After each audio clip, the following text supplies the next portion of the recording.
Bismillahirrahmanirrahim. Assalamualaikum warahmatullahi wabarakatuh. Bapak pimpinan dan Bapak anggota BAM yang dirahmati Allah semua. Terima kasih atas waktunya. Saya Ali Triyono dari Himfera, Himpunan Bangsa Permukim dan Permukiman. Di antara kelima ini kami yang anggotanya tiga terbesar, sekalian.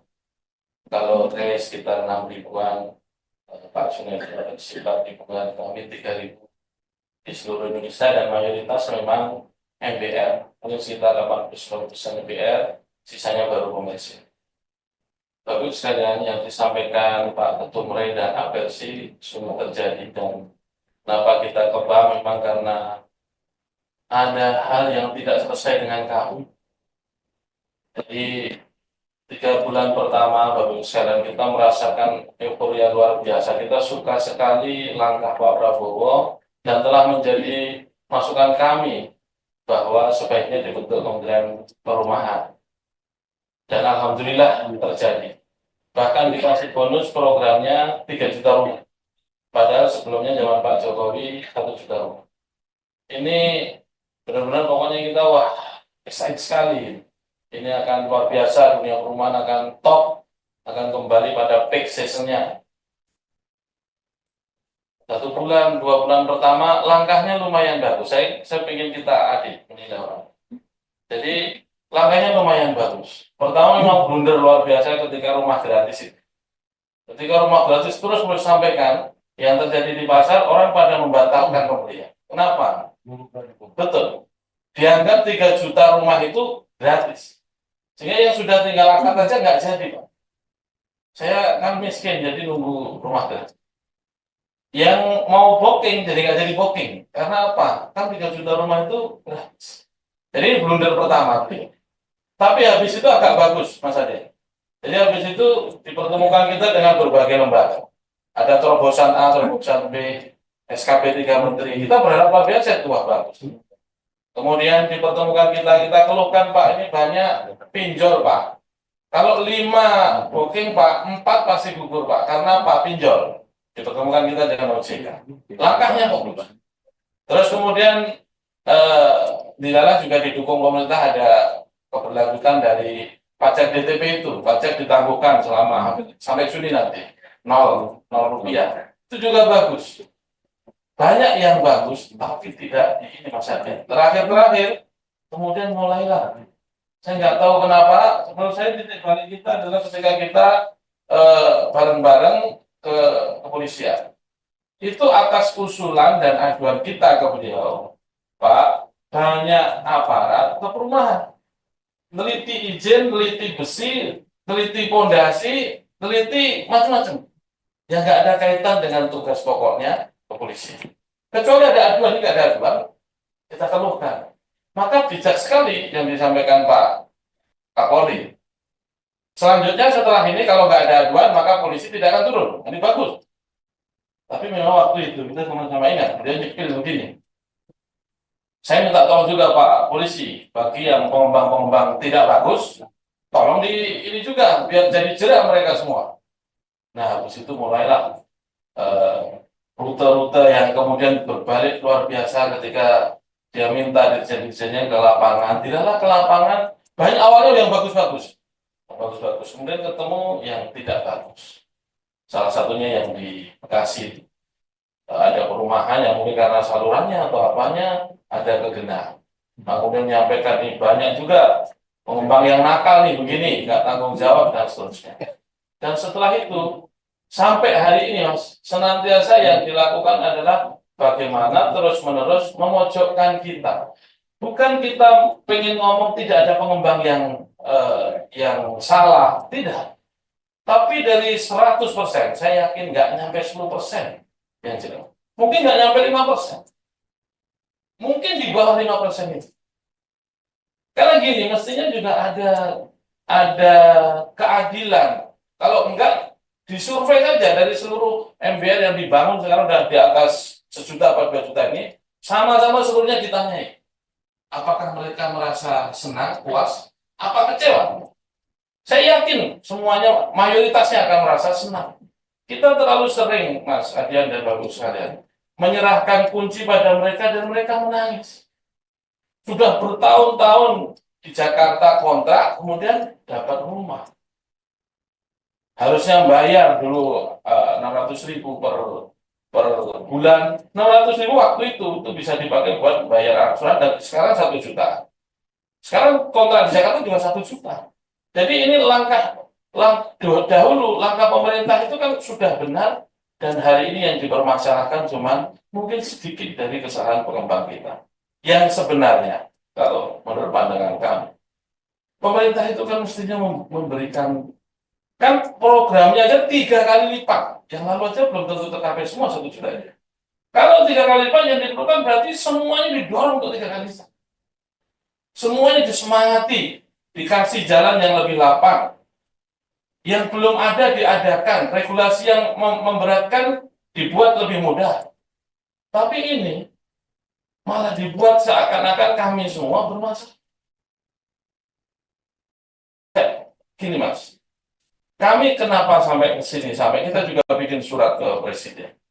Karena apa? Nasihat sudah jalan. Tapi sepertinya kawan Mas Adian ini, mungkin yang tahu malah Mas Adian, bukan kami-kami ya. Itu agak susah mendengar pendapat. Saya dianggap di antara kawan yang agak dekat dengan beliau. Ini juga nggak tahu, saya juga baru kenal aslinya. Mungkin karena saya terlalu lugu kali ya. Tapi gak jalan Mas. Mas Joko hampir tiap saat dulu komunikasi. Dan gitu Pak Menteri. Ya, saya sampaikan misalkan, Pak Menteri, kita tidak menampik ada yang salah. Tapi itu masih kecil sekali. Ayo dibesarkan yang benar ini. Justru saya diperintahkan Pak Prabowo ini yang kurang dinut ya. Terlalu sering beliau kemana-mana, itu atas nama Pak Prabowo. Perintah Pak Prabowo. Bahwa yang kayak gitu tuh harus diberantas. Jangan sampai rakyat nanti dikerjain oleh pengembang-pengembang nakal ini.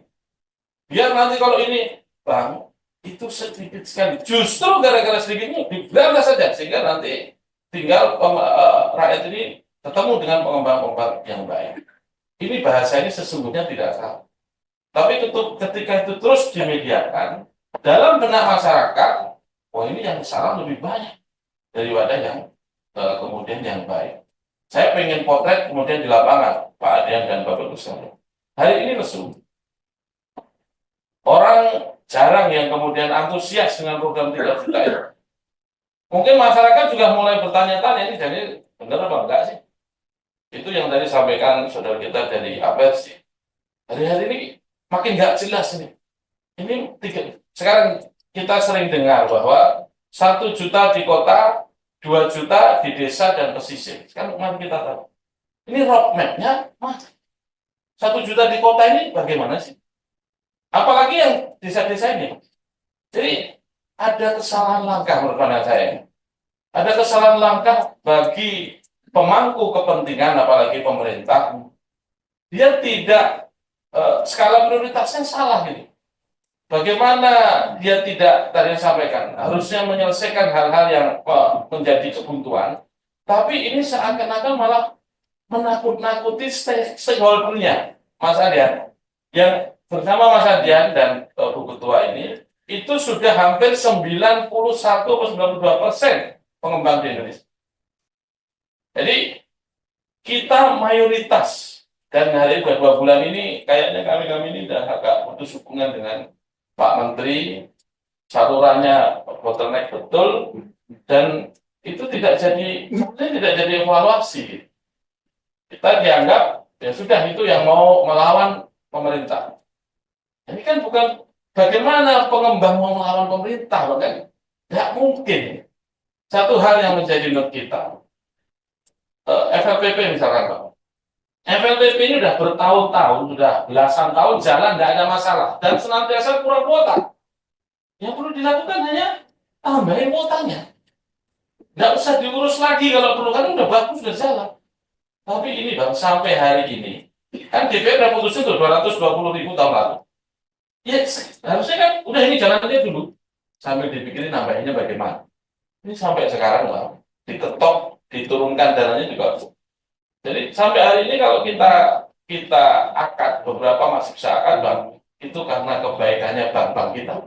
Mereka mau talangin dulu, baru nanti diganti oleh BB Tapera. Jadi sampai hari ini konon malah tinggal beliau yang belum tanda tangan. Padahal Bu Menteri sudah naikkan hampir 200.000 lagi. Jadi katanya terakhir 420.000.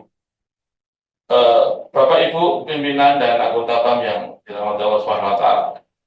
Selanjutnya, jadi kenapa kemudian kita datang ke sini, Pak? Kita ini bingung, jadi gimana cara benerinnya? Kan dulu-dulu enggak masalah, jalan-jalan aja. Tapi hari ini kok jadi gini.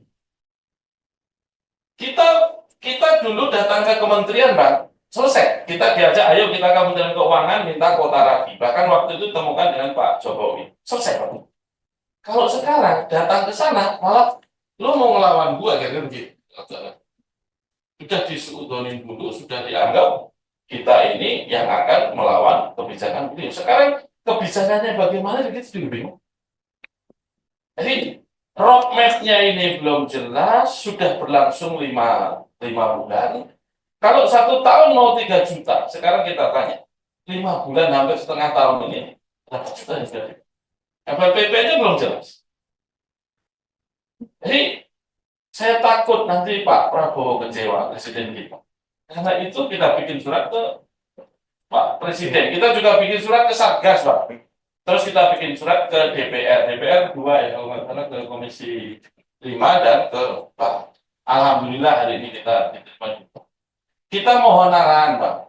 Ini sebaiknya bagaimana? Karena kalau enggak, Bang, sebenarnya, Bang, tadi sudah sampaikan Pak Ketua Umum. Kalau kita ini didukung, Pak, 185 usaha turunan produsen besi lah, kaca lah, macam-macam itu 185 di belakang kita. Jadi kalau perumahan ini jalan lancar, Bang, mungkin bisa 2% pertumbuhan nasional dari perumahan. Tapi kalau hari ini sudah setengah tahun nih. Karena itu mohon sekali lagi arahannya atau jalannya gimana. Kita tidak ada kaitan dengan politik, Pak. Kita nggak peduli lah menterinya siapa. Tapi hal yang sudah sangat bagus, dulu mau diandalkan Kak Prabowo ini, kita semua siap yang ada di sini di atas 90%. Yang bangun rumah. Saya yakin pemerintah nggak pernah bangun rumah, Bang. Kita yang bangun rumah. Kenapa kehadiran kita ini tidak tidak didukung? Ayo Mas Joko, Mas Ari, Pak Jun, gas. Regulasinya mana yang ada masalah, saya bantuin. Sama satu note lagi tentang misalkan rumah mau diturunkan, itu jelas, mohon maaf ya, itu jelas kebijakan yang mutlak. Kenapa? Negeri kita tidak pengen dianggap negeri murah atau murahan, Pak. Jarak kita dengan Singapura dengan itu masih jauh sekali. Jadi yang diperlukan rakyat itu bukan rumah murah, tapi mereka mampu membeli. Kalau perlu membeli rumah mahal. Jadi bukan diturunin, kalau diturunin seakan-akan ini menguntungkan rakyat. Rakyat mana yang baru mau beli? Tapi dia merugikan 5 juta rakyat yang sudah mau. Hanya sudah beli itu akan terdolimi ketika investasinya turun. Jadi memang inilah pentingnya kalau pejabat publik jangan asal ini, karena dia kalau bapak-bapak Mas Ade mau ngomong apa saja mungkin nggak ada pengaruhnya buat IHSG. Tapi kalau menteri-menterinya gawat. Karena yang memegang kekuasaan menjalankan ini para pejabat publik dari Facebook. Tambah panjang dan lebar. Terima kasih banyak. Assalamualaikum warahmatullahi wabarakatuh.